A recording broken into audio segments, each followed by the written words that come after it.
Good morning football. We've got highlights for breakfast and a lot of them. How's your voice? I feel great. Yeah, from those highlights. My voice tonight, yes. A lot of That timbre. Singing Imagine Dragons all morning. That's right. Thunder. Imagine Dragons joining the show. We had legend Joe Thomas in studio. Greg Olsen of the Panthers will join us in just a little bit. But let's bring in the real star, Will Selva, living life out in L.A. Hey.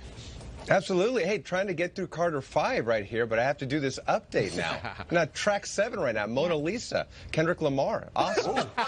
That is the jam. Talk about That is.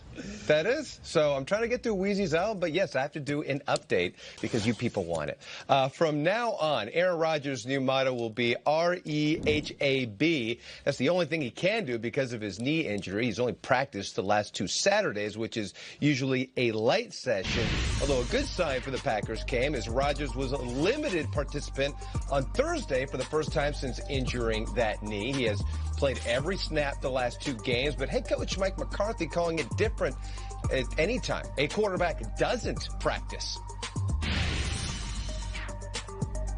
Meanwhile, the injury to Jake Butt is much worse. The Broncos tight end tearing his ACL during a non-contact walkthrough practice on Thursday. Butt will miss the rest of the season. He missed his rookie season with a torn ACL in his right knee. The Jaguars defense playing well, currently 3rd in the league, giving up only 171 passing yards a game. But the secondary, if you can believe it, yet to come up with an INT.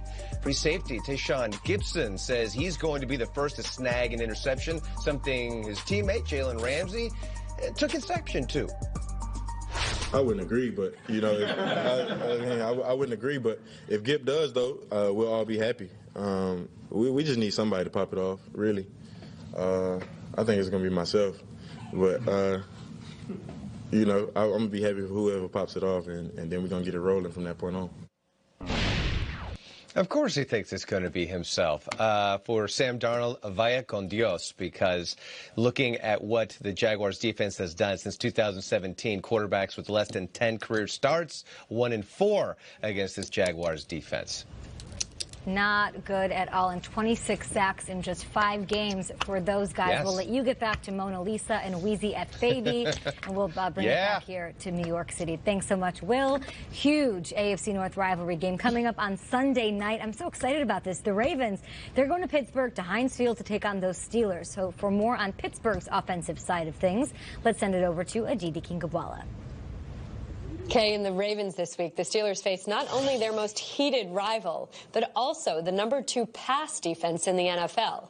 Of course, the one thing really working for the Steelers right now is their passing offense. What's notable about that, though, is that the star thus far has not been Antonio Brown, but second-year receiver Juju Smith-Schuster. Smith-Schuster has taken advantage of all the one-on-one matchups he sees, while defenses shade to Brown. He has 27 catches for 356 yards, and after another 100-yard outing Monday night against the Tampa Bay Bucks, Antonio Brown said of Smith-Schuster, maybe soon he'll be drawing the double teams.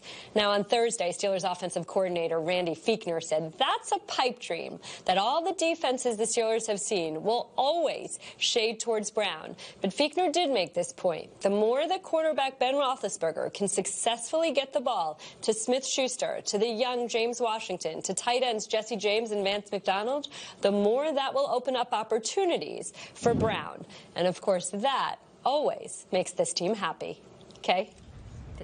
Great stuff from Aditi there. Juju Smith-Schuster has 100 yards in 3 straight games. Adam Thielen was the only one to have that throughout 3 weeks. He's a huge factor in not having to force the ball to Antonio Brown. But who has the advantage in this one? I think the Steelers do have the advantage in this one because of the mental psyche of the fact that we beat you both times last year. We're coming off a victory, and we're in our building on Sunday night. It's where the Steelers take care of business. The Ravens used to come into Heinz Field and win. They don't anymore. Last year, they were up 9, late. Steelers found a way. I think that plays a trick in a team's head. As a football player, when I went up against DBs, it would go quarter to quarter to quarter, and as soon as I saw him limp or saw him wince, saw him grab at something, I knew that I had a wounded player on my hands and I was going to torch him. I feel like as a team, collectively, the Ravens are looking at Steelers saying they're wounded. I see a limp, and we're going to take advantage of that. Ooh. dealing with a Juju lot. and AB, I think, are the big names. You need a big game from James Conner. I mean, really, this thing with Roethlisberger throwing 50 times, that's not right for them. You need Conner. I want him to have a big night. Rushing about 60 yards a game since that explosive week one. I'd love to see them run the ball more, but what we do know is that it'll be close. This is a division rivalry that always makes it count. All right, all smiles in the City of Angels last night. Jared Goff leading the offense to 5 touchdowns over the Vikings. We've got all the highlights and the best moments after this. You got in the chain game. It happened a fortnight ago. No matter